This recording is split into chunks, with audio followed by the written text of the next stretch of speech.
আমি একটু অবজার্ভ করছিলাম যে তৃণমূল থেকে কারা অনায়াসেই বিজেপির পক্ষে বা এনডিএ জোটে চলে যাচ্ছে ভার্সেস কারা এখনো দিদির পক্ষে আছে।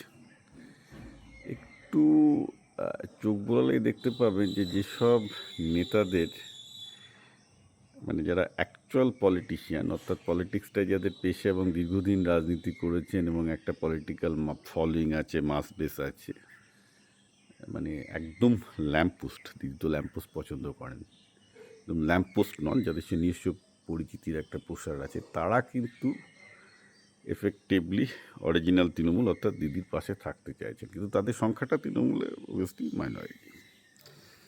আর এইসব ভুয়ো যেসব অ্যাক্টার অ্যাক্ট্রেস এদিক ওদিক থেকে সব তৃণমূল লোকজন বসিয়েছিল, যাদের নিজস্ব কোনো পলিটিক্যাল বেস নেই, Sayani Ghosh type public actress ছিল, বামপন্থী অ্যাক্ট্রেস ছিল, হঠাৎ করে হয়ে গেল নেতা।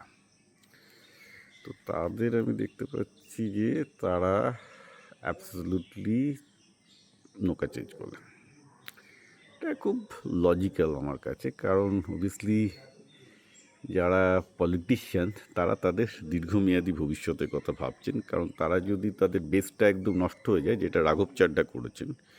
রাঘব চাড্ডার বেসটা ছিল অ্যান্টি বিজেপি, তিনি সুইচ করতে তার ফলোয়াররাও তাকে সুইচ করে চলে গেছে। রাঘব চাড্ডা ইজ নোবডি না, বিজেপিতে জয়েন করতে পারেন, বাট তার সেই জনপ্রিয়তা বা এটা ফিরে আসবে না। তো ন্যাচারালি যারা পলিটিশিয়ান আমি যেটা দেখতে পাচ্ছি, তারা কিন্তু খুব সহজে ক্যাম্প সুইচ করবেন না, কারণ তাতে তাদের বেসের ক্ষতি হয়ে যাবে, তাদের কেরিয়ার নষ্ট হবে। কিন্তু এই অ্যাক্টর অ্যাক্ট্রেস এদিক ওদিক থেকে লোকজন যাদের এনে দিদি ল্যাম্পপোস্ট হিসাবে বসে তৃণমূল থেকে জেতাতেন, তাদের তো সেই বেসটা নেই, অর্থাৎ তাদের কিছু যায় আসে না। তারা যে কটা দিন আরামে থাকতে পারে ডিসিবিআই থেকে, সে কটা দিন থাকবে। ইউসুফ পাঠানকে উড়িয়ে আনা হলো, সায়নী ঘোষকে উড়িয়ে আনা হলো, তো ন্যাচারালি এই সমস্যাগুলো হবেই।